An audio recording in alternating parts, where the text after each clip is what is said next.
बरगढ़ सबुज नायक doctor डोलामणि Satpathy और बरगढ़ गौरव doctor Tikeshwar Maharana मिलित उद्यम बरगढ़ आंबोबोना बरडोल गाँव मोट निजस्व 21 एकर जमी आरंभ होईछि यट यूनिवर्सिटी प्रथम पर्यायर कुनि कुनि शिशु को वेद भागवत गीता श्लोक आदि शिक्षादान करी सेमानक मध्यरे थिबा अंतर्निहित प्रतिभा को एक विश्वस्तरीय मंच रे अलंकृत करने सहित आत्मनिर्भर और सुना कारीगर गठन कराजिबो। आध्यात्मिक शिक्षादान वर्तमान बुड़ीबाकु बसिछि। डिजिटल प्रजुक्ति विद्यालय शिक्षादान अनुष्ठान मानकरे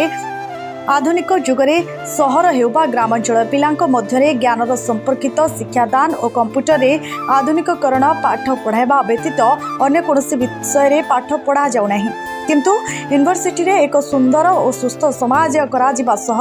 प्राकृतिक सौंदर्य को पुनः जागरण कराजिबो एवं पशुंक पई एक आश्रम कराजिबो। या सहित 100 गोमाता 2टी घोड़ा एही आश्रम रे पालन कराजिबा सहित मागणा मानव कल्याण निमंते प्राचीन चिकित्सा पद्धति द्वारा मनुष्य और जीवजंतु को स्वावलंबी कराजिबा सह धनुर्विद्या शिक्षादान व्यवस्था मध्य रही प्रकाश करछंती। एही यूनिवर्सिटी रे आमे विभिन्न प्रकार शिक्षा प्रजुक्ति विद्या सहित भारतीय परंपरार आधुनिक मान प्राचीन विद्या को आमे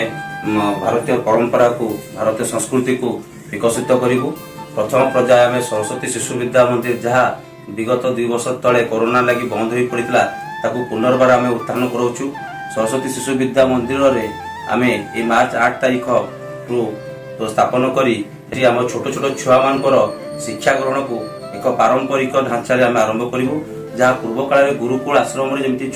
आमर लुम्बिनी विश्वविद्यालय बा आपणकर जो गुरुकुल मानकर जमी पाठ पढ़ा होता से ढांचा पढ़ेबू। आमर छोट छुआ मान आम खड़ी छुआ आरंभ करी वेद भागवत गीता श्लोक आज हिंदू परंपरा को वैदिक रीति पाठ पढ़ाइबा सहित तांको आम धनुर्विद्या शिक्षा गरु गोपालन पशुपालन आदि शिक्षा ग्रहण देबू। एवं आमर मुख्य उद्देश्य अच्छी छोट छोट छुआ जो अंतर्निहित ज्ञानटा को विकसित करवा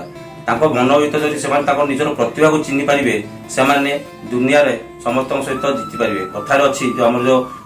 छोट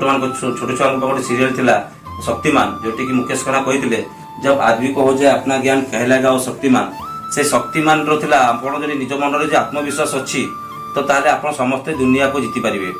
जेमती अलेक्जेंडर को बापा कही अलेक्जेंडर कही जे तू घास काट बा घोड़ा चढ़ जहाँ भी कर विश्वर प्रथम हो।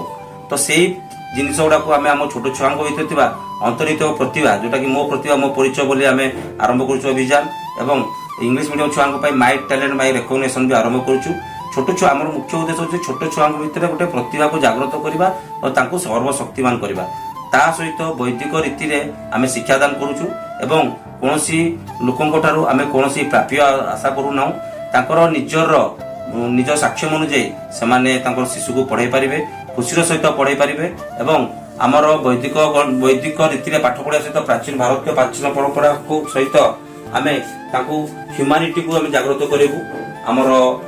जो जंगल ଦେଇଛନ୍ତି डॉक्टर डोलामणि शतपथी ତାଙ୍କ जंगल रे हरिडा पहाड़ा अँला आदि सब जड़ीबूटी गछ अच्छी संजीवनी भाया सब बहुत प्रकार चेर मूड़ी गछ गुड़ा रही जहाँकि औषधीय कार्यक्रम काम दब। एवं आमर मुख्य उद्देश्य अच्छी आम शिशु मान शिक्षादान सहित आमर मनीष समाज को प्लस जीवजंतु को आम एक अल्टरनेटिव भारतीय परंपरा थी अल्टरनेटिव थेरापी जहाँ प्राचीन थेरापी अच्छी से अल्टरनेटिव थेरापी माध्यम समस्त चिकित्सा प्रदान करूँ। एक सुस्थ समाज गठन करूँ। According to WHO health is a complete state of physical mental social wellbeing and not mainly absence of any disease. ता अर्थ आम जो देखा गले सारा विश्व में एमती किए ना जे सुस्थ अच्छी कारण आम जो मेंटाली किसी प्रोब्लेम थी आम फिजिकल किसी मेंटाली भल थी फिजिकल किसी प्रोब्लेम थी सोशल प्रोब्लेम थी तो आमर ये हिम्स हॉस्पिटल कर मुख्य उद्देश्य अच्छी जे आम लोक पाखे health information management system society जहाँकि इंडिया बाहर 23टा कंट्री अच्छी आम ओडिशा को प्रथम थर आने चेष्टा करूँ। वाईटी यूनिवर्सिटी हूँ यूट्यूब किड्स ऐप टाक आम प्रमोट करूँ। वाईटी यूनिवर्सिटी विभिन्न प्रकार यूनिवर्सिटी को लेकिन विभिन्न कॉलेज को लेकिन संगठित होती आमर समस्त को सर्टिफिकेशन प्रदान करके मान्यता प्रदान करूँ और आम गोटे प्रतिभा सहित स्किल टाक डेभलप करूँ जहाँ ओडिशा सरकार भी मान्यता देउछन्ती एवं गवर्नमेंट ऑफ इंडिया भी तांको चिंता करूची जे समस्त मन भितर कुशल करिया पय हमर आउट ऑफ कंट्री रे स्किल को डेवलप करिकी आज से विकसित होइछन्ती किंतु आमे विकासशील राष्ट्र रे अछु एति कहिकी मो ए वाईटी यूनिवर्सिटी रो एक शुभ वार्ता समस्त पहुंचाइବାକୁ चाहूची आपण मानक आशीर्वाद दरकार सहयोग दरकार जय जगन्नाथ जय श्री राम जय विश्वकर्मा जय हिंद।